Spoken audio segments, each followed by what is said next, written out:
Mga komentaryong nga duol sa inyong heart. Hisgutan ta sa Buwelta ni Art. Freak out, yo!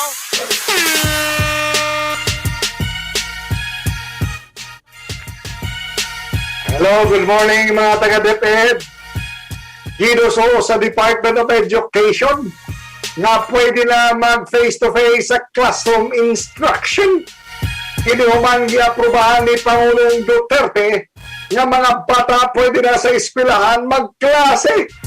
Plano sa gobyerno sugdan ang klase sa bulan sa Setyembre, pitsa 13. Apan, ang mga girikanan na to nga sa maong isyu pre.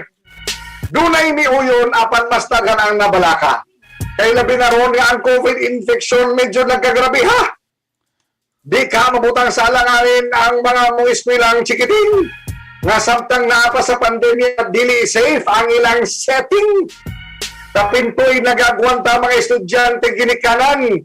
Sa balay magtuon sa module gatuon og dungan. Di pa lamang ganit dugay mga teacher o parents arang ka busy. Kay graduation gipahigayon sa virtual ceremony. Nga imbis mo sa ka sa entablado, sa balay na lang tao nagpaso-paso. Tananta mo yun nga apektado ang kalidad sa edukasyon. Kung modules lang sa ligan sa ilang pagtuon, apan sigurado gyud ba ang DepEd nga luwas ang kabataan? Nasa Delta variant pa manggaladaan, kitang hamtong gipang kulba-kulbaan. Siguro kini ang nindot nga among masugyot sa mga baryo nga COVID di kaayo kadulot. Dito siguro pwede nga ibalik ang classroom. Apan di lang siguro sa mga lugar nga sa COVID daw gakilom-kilom. Kaya anda kong hagit na to karon, daghang mga bata ang wala pa'y vaccination. Bisan man gani mga inahan o amahan wala pa na injection.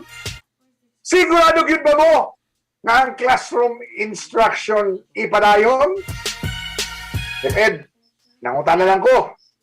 Kaya na ko'y time. Musunod gilayon ang gugmang giahak o ba ni Bernie Bito-Bito o Glito Inglesero.